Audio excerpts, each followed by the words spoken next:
So you mentioned the name Bruno Sammartino, Oh, and I'm not going to take anything away from your book. If you guys want to hear the full story on this, you have to get the book, Is Wrestling Fixed? I didn't know it was broken. See, we got a running gimmick going here.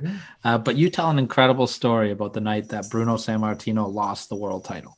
And I'm not going to give the story away, but I'm wondering if you can take us inside of the arena that night, because the footage is not the greatest, that we can go back and watch as You talking about the fans. night they first lost to Ivan To, Koloff? to Ivan Koloff, when he Oh yeah. lost the belt that first time, you hear all the stories about it. You were in the building. We only get stories now. Can you take us into the building and try your best to recreate that night for us? I wanted to interview Bruno before the match, and his manager Arnold Skolin just said he'll talk to you maybe after the match. He's concentrating.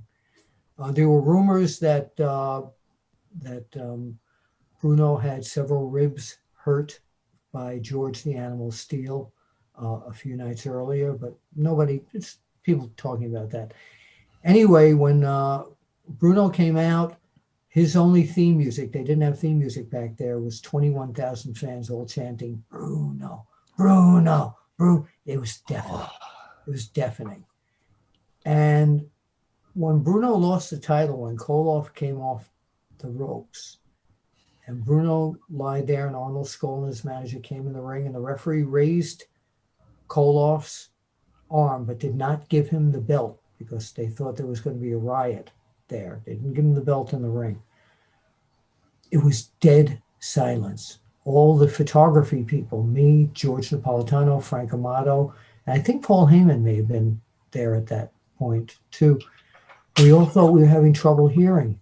There were people crying in the audience. It was dead silence. It's like someone shot Bruno and he died.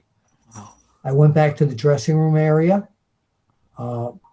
Captain Lou Albano, before he was a captain, he was just Lou Albano at that time, called me over with Koloff, did an exclusive interview, which you can find on www.onewrestlingvideo.com. That still exists.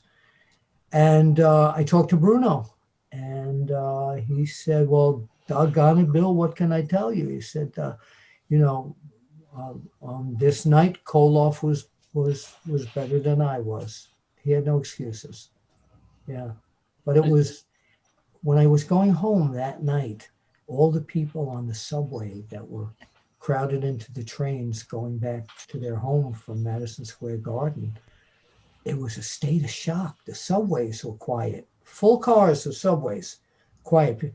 Can't believe that Bruno lost. That was the only thing on people's minds. And the New York City newspapers covered it as well. That's how big it was. Wow. Yeah, but it was shocking because Mr. Weston didn't tell me what was going to happen. He said to me, are you going to the garden tonight? I said, yeah. He said, you got your camera? Yeah, well, make sure you have lots of film for the main event. And my dad, who used to accompany me to the matches, they let him sit in the press section with me. He had a little junky Instamatic camera, and his pictures came out better than mine. No kidding, eh? Right. So, But yeah, it was a shocking night. It was, the whole world stood still inside of Madison Square Garden. And I remember looking at his fan club president, Georgianne Orsi, in the front row directly across from us, and she was hysterical crying. It's terrible.